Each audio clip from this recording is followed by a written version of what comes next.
Hello friend, welcome to my channel Firoz Khan sir. दोस्तों, आज मैं लेकर आया हूं लोक संपत्ति नुकसान निवारण अधिनियम 1984। इस एक्ट को 1984 में लाया गया।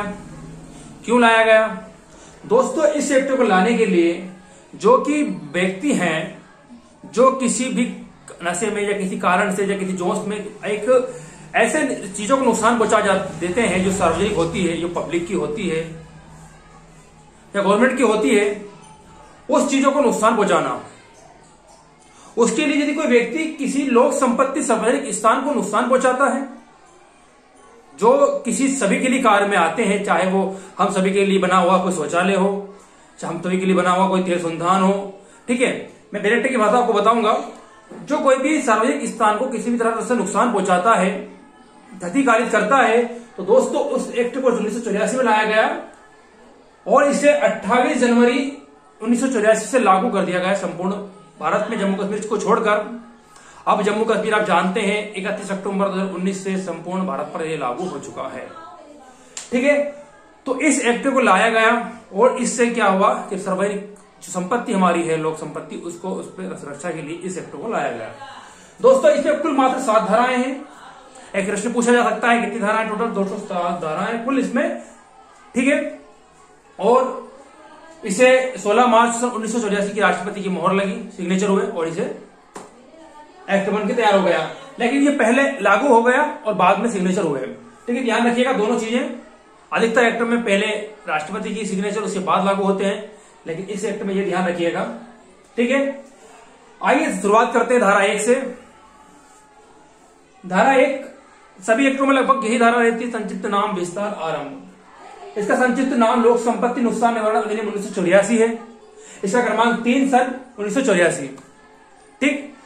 इसका विस्तार पहले जम्मू कश्मीर को, अब आज वर्तमान में संपूर्ण भारत पर होगा। और इसका प्रारंभ जो है दोस्तों वो 28 जनवरी 1984 से संपूर्ण भारत पर लागू कर, सॉरी, जम्मू कश्मीर को 31 अक्टूबर 2019 से संपूर्ण भारत पर इसे एक्ट को लागू कर दिया गया। अब जो कोई भी किसी भी राज्य के अंदर लोक संपत्ति को नुकसान पहुंचाता है तो उसको अब दंडित किया जाएगा और कम से कम 6 माह, अधिकतम 5 वर्ष तक का सजा का प्रावधान है। आइए समझते हैं। यह हुआ हमारा धारा 1 कंप्लीट। देखिए धारा 2 बताती है परिभाषाएं। धारा 2 में 2 परिभाषाएं हैं, एक रिष्टि की और एक लोक संपत्ति की। रिष्टि का अर्थ है दोस्तों, रिष्टि का अर्थ इसमें बताया गया है कि हमारी आईपीसी की धारा 425 में जो बताया गया है, रिष्टि की परिभाषा जो दी गई है, वही यहां उसका अर्थ लगाया जाएगा, यही उसका अर्थ रहेगा। जो दंडित उसमें क्या मतलब जो प्रावधान रिष्टि का जो अर्थ उसमें बता दिया गया है, वही यहाँ पर आईपीसी की धारा 425 में है, वही यहाँ पर लागू होंगे। लोक संपत्ति चाहे कोई भी संपत्ति स्थावर हो, चाहे जंगम चल हो या अचल संपत्ति, उसके अंतर्गत संपत्ति आती है। और कोई व्यक्ति भी चल अचल संपत्ति को नुकसान पहुंचाता है, वो क्या है, सार्वजनिक, चाहे वो किसी केंद्र सरकार की, राज्य सरकार की, किसी स्थानीय प्राधिकरण, किसी भी सरकार की हो, उसे नुकसान पहुंचाने पर इसमें परिभाषा दी गई है कि रिष्टि और लोक संपत्ति की परिभाषा आप समझ गए होंगे। आइए देखते हैं धारा 3। लोक संपत्ति को नुकसान कारित करने वाले रिष्टि।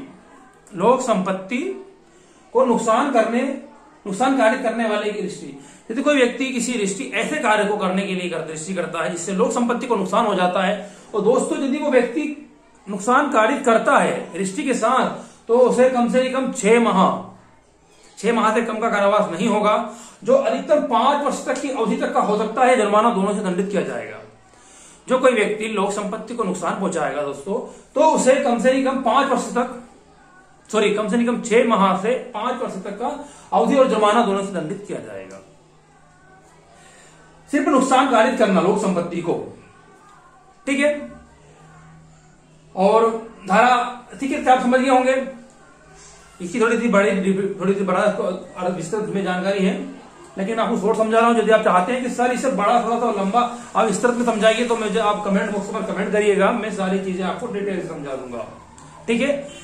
ये हमारा बेसिक है, शायद लगभग इसमें से ही क्वेश्चन बनने की संभावना है। मैं बता चुका हूं कब इसे लागू किया गया, कब सिग्नेचर राष्ट्रपति के हुए, कितनी धाराएं हैं, ठीक है। धारा 2 परिभाषा में कामें क्या है, खामें क्या है, इस तरह के ऑब्जेक्टिव क्वेश्चन बनेंगे, ठीक है। लोक संपत्ति को नुकसान तो 6 माह और 5 वर्ष, लेकिन यदि जज निर्णय देते समय निर्णय में यदि 6 माह से कम की सजा देता है तो उसे अपने 6 माह से कम सजा देने का निर्णय का उल्लेख करना होगा, अभिलिखित करना होगा, अभिलेख करना होगा कि 6 माह से कम सजा क्यों दे रहा है। इसे कम सजा नहीं देगा और यदि देगा तो जजमेंट में इस बात को उल्लेख करेगा। ठीक है, आइए देखते हैं धारा 4। धारा 3 और 4 बहुत महत्वपूर्ण है इस एक्ट की। अग्नि या विस्फोटक पदार्थ द्वारा लोक संपत्ति को नुकसान। अग्नि या विस्फोटक पदार्थ द्वारा लोक संपत्ति को नुकसान करने वाली रिष्टि।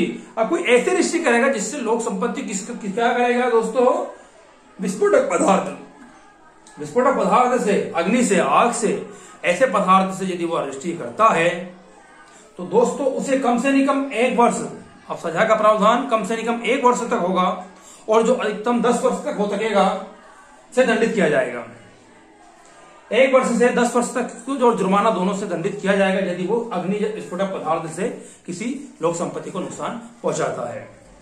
ठीक है, तो ये सामान्य और ही गंभीर रूप इसका आपने देखा। धारा 3 और धारा 4। धारा 3 में सामान्य कोई रिष्टि करता है और धारा 4 में जो अग्नि के साथ, विस्फोटक पदार्थ के साथ किसी संपत्ति को नुकसान कारित करता है तो उसे 1 वर्ष और। ठीक है, ये हमारी धारा 4 है। हुई 1 में नाम, 2 में परिभाषा आप समझ चुके हैं दोनों, 3 और धारा 4। 3 लोक संपत्ति को नुकसान कारित और धारा 4 अग्नि के साथ नुकसान कारित की रिष्टि। धारा 5 बताती दोस्तों जमानत के बारे में विशेष उपबंध। जमानत के बारे में विशेष उपबंध के बारे में दोस्तों यह है जब तक कि जमानत उसको दी जाएगी, लेकिन जब तक कि अभियोजन पक्ष को उसके विरुद्ध, मतलब एक होता है दोस्तों अभियुक्त, जिसके ऊपर हम कार्रवाई करते हैं, जिसपे हम केस लगाते हैं। यदि कोई व्यक्ति केस लगाता है, अभियुक्त होता अभियोजन, जिसने किसी पर केस लगाया, जिसने किसी पर केस लगाया। तो जमानत के बारे में विशेष उपबंध यह है दोस्तों कि जब तक अभियोजन पक्ष को ऐसे छोड़े जाने के लिए आवेदन का विरोध करने का अवसर दे दिया गया, मतलब अभियोजन पक्ष को ऐसे आवेदन का विरोध करने का अवसर दे दिया गया हो, उसके पश्चात इसे ही जमानत पर छोड़ा जाएगा, उससे पहले इसे जमानत पर नहीं छोड़ा जाएगा। जमानत पर छोड़ने के बारे में उपबंध जो है वो ये है कि अभियोजन पक्ष को उसके बारे में विरोध करने का अवसर पूर्णतः दिया गया हो तो उसे जमानत पर छोड़ा जाएगा।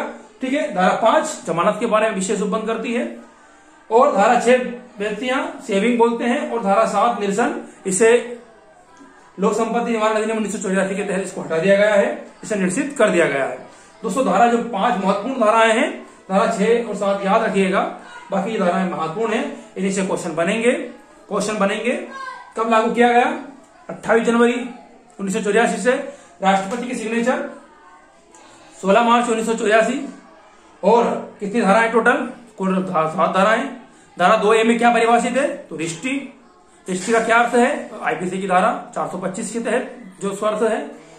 दो परिभाषा 2B में क्या? तो धारा 2B में लोक संपत्ति। 3 में लोक संपत्ति को कारित रिष्टि और 4 में अग्नि के साथ विस्फोटक। तो 3 में 3 का अपराध करने वाले को कम से कम 6 माह 5 वर्ष तक और 4 में कितना सजा? तो 1 वर्ष कम से कम और 10 वर्ष तक और जुर्माना, दोनों से इन्हें दंडित किया जाएगा। और जमानत के बारे में आप जान चुके हो कि जमानत जब तक कि अभियोजन पक्ष को अवसर ना दे दिया गया हो जब तक उसे जमानत पर ना छोड़ा जाएगा। तो दोस्तों ये था हमारा छोटा सा एक्ट। आपको इस एक्ट कैसा लगा? और यदि आप चाहते हैं इसे और अच्छे से समझना तो मुझे कमेंट करिएगा, मैं आपको सारी चीजें एक एक करके समझा दूंगा। ठीक है दोस्तों, इस वीडियो में इतना ही। और आप तैयारी करें। एडीपीओ की एग्जाम बहुत जल्द हमारे 2021 में होने की संभावना है, 21 में होना है, काफी समय तक एग्जाम नहीं हुई। ठीक है, थैंक फॉर वॉचिंग।